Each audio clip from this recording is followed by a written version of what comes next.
இது மகிமை நேரம். கர்த்தருடைய பரிசுத்தமான நாமத்துக்கு ஸ்தோத்திரம். இந்த நல்ல நாளின் காலை வேளையிலே இந்த மகிமை தொலைக்காட்சியின் மூலமாக உங்களை சந்திப்பதிலே ஆண்டவருடைய வார்த்தையை சொல்வதிலே மகிழ்ச்சி அடைகிறேன்.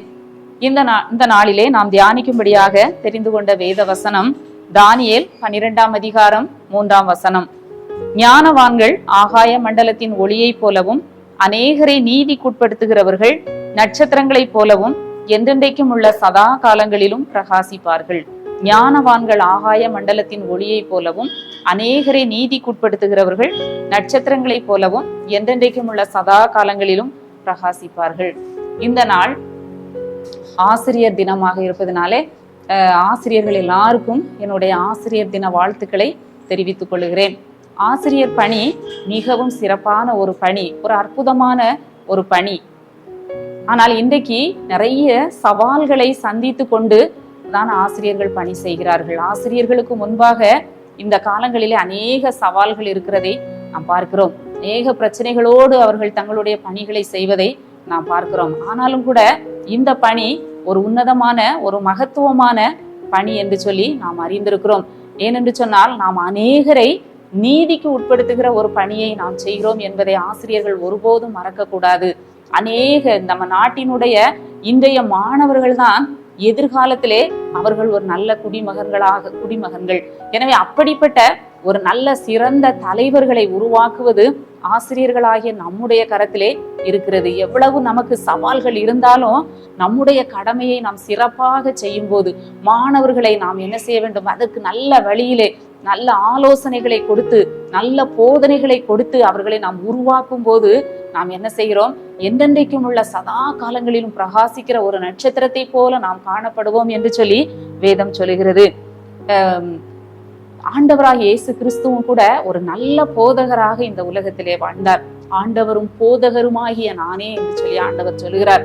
எளிமையான போதனைகளை ஜனங்களுக்கு ஆண்டவர் கொடுத்தார். இந்த உலகத்திலே நாம் எப்படி வாழ வேண்டும், அந்த நித்திய ஜீவனை பெற நாம் எப்படி வாழ வேண்டும் என்று சொல்லி ஜனங்கள் புரிந்து கொள்ளுகிற அளவுக்கு ஏற்ப அழகான எளிய உவமைகள் மூலமாக ஆண்டவர் ஜனங்களுக்கு போதித்தார் என்று சொல்லி நாம் வேதத்திலே வாசிக்கிறோம்.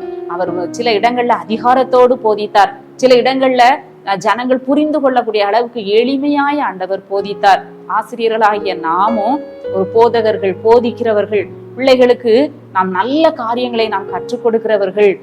அந்த மாணவர்கள் நம்மை என்ன செய்வார்கள், கவனிப்பார்கள். ஆசிரியர்களாகிய நம்மை அவர்கள் கவனிப்பார்கள். நம்முடைய நடக்கைகள், நம்மளுடைய பழக்க வழக்கங்கள், பேச்சுக்கள், நம்மை அவர்கள் அதிகமாய் அவர்கள் கவனிப்பார்கள். அவர்களுக்கு முன்பாக நாம் ஒரு நல்ல மாதிரிகளாய் நாம் காணப்பட வேண்டும். இன்னும் கூட நம்ம பார்க்கிறோம், பவுல் அப்போஸ்தலனும் கூட ஒரு சிறந்த வேதத்தை கற்று தேர்ந்த ஒரு பெரிய அறிவாளியாக வர காரணம் கமாலியேல் என்று சொல்லக்கூடிய ஒரு ஆசிரியருடைய பாதத்தின் அருகே அமர்ந்து அவர் கல்வி கற்றதுனாலதான் அவர் ஒரு சிறந்த வேத அறிஞராக அவர் வாழ்ந்தார் என்று சொல்லி நாம் பார்க்கிறோம்.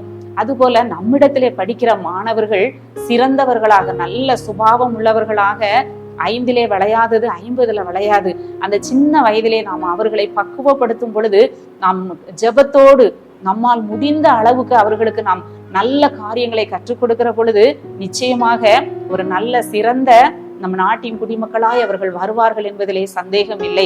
ஆண்டவர் ஒரு பெரிய பொறுப்பை நம்முடைய கையிலே கொடுத்திருக்கிறார். ஆசிரியர்கள் மட்டும்தான் அவங்க போதிக்கிறவர்கள் அல்ல. ஒவ்வொரு குழந்தையும் பள்ளிக்கூடத்துக்கு வருவதற்கு முன்பாக ஒவ்வொரு தாயும் ஒரு ஆசிரியர் தான். ஒரு குழந்தையின் முதல் ஆசிரியர் ஒரு தாய் தான், பெற்றோர் தான் அந்த பிள்ளைகளுக்கு முதல் ஆசிரியர்கள். அவர்களும் பிள்ளைகளுக்கு வீட்டுல நல்ல கடவுள் பயத்தை, தெய்வ பயத்தை ஊட்டி வளர்க்கும் போது அந்த பிள்ளைகள் ஒரு நல்ல சந்ததிகளாக வருவார்கள் என்பதிலே சந்தேகம் இல்லை. நாமும் கூட நம்முடைய கரத்தின் கீழ் கொடுக்கப்பட்ட பிள்ளைகள், நம்ம வீட்டு பிள்ளைகளாக இருந்தாலும், நம்ம பள்ளியில படிக்கிற நம்முடைய பிள்ளைகளாக இருந்தாலும் அந்த பிள்ளைகளுக்காக நாம் தினமும் ஜெபிக்க வேண்டும். பலவீனமான பிள்ளைகள் இருப்பார்கள், சுகவீனமான பிள்ளைகள் நம்முடைய கையில வருவாங்க. அது மட்டுமல்ல, ஞான குறைச்சல் உள்ள பிள்ளைகள் வருவாங்க. மட்டுமல்ல, இன்னும் வித்தியாசமான குணங்கள், கேரக்டர் உள்ள பிள்ளைகள்லாம் வருவாங்க, சேட்டை பண்ணுகிற பிள்ளைகள் வருவாங்க. எல்லாருக்காகவும் நாம் ஜெபத்தோடு அந்த பிள்ளைகளை நாம் என்ன செய்ய வேண்டும், பகல் முழுவதும் நம்முடைய நேரத்தை அந்த பிள்ளைகளோடு நாம் செலவழிக்கிறோம். அந்த நேரத்தை நாம் பயனுள்ள அதை நாம் மாற்றும் பொழுது அந்த பிள்ளைகளுக்கு அது மிகுந்த ஆசீர்வாதமாக இருக்கும். நம்முடைய வாழ்க்கையிலும் கூட எத்தனையோ மாணவர்களை, ஆயிரக்கணக்கான மாணவர்களை நாம் சந்தித்திருக்கிறோம். பணியில் சேர்ந்ததிலிருந்து இன்று வரைக்கும் நம்ம பார்க்கிற பொழுது ஆயிரக்கணக்கான மாணவர்களை நாம் சந்தித்திருக்கிறோம். அந்த மாணவர்களை நாம் நம்முடைய கரத்துல கொடுத்த மாணவர்களை உருவாக்குவது நம்முடைய பொறுப்பு. ஆனால் இந்த காலங்கள் மிகவும் சவால் நிறைந்த ஒரு காலத்திலே நாம் வாழ்கிறோம், நாம் பணி செய்கிறோம். ஆனாலும் கர்த்தர் கொடுத்த பலத்தினால, ஜெபத்தோட இந்த ஆசிரியர் பணியை நாம் சிறப்பாக செய்ய முடியும். மருத்துவச்சிகள் தேவனுக்கு பயந்ததினால் தேவன் அவர்கள் குடும்பங்களை தழைக்கும்படி செய்தார். அந்த மருத்துவ தொழில் செய்கிற அந்த தாதிகள் என்ன செய்தாங்க? தேவனுக்கு பயந்து அவங்க நடந்தாங்க. அவங்க தன்னுடைய பணியை தேவனுக்கு பயந்து செய்தாங்க. அதனால என்ன நடந்தது?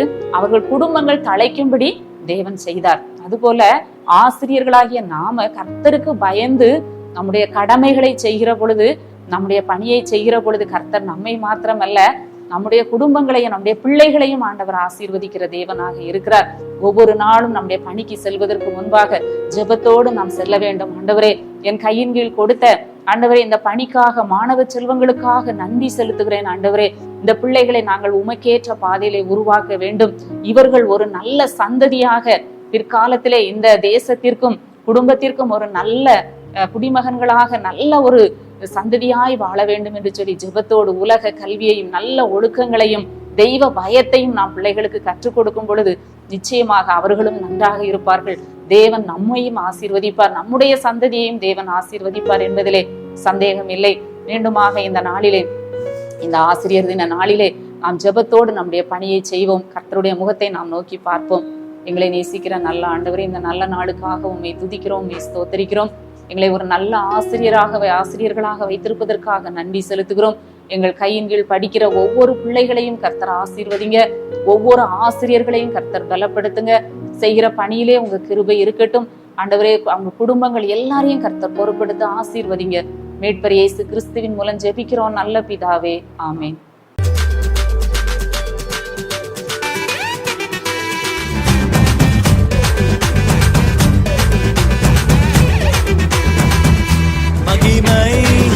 மகிமை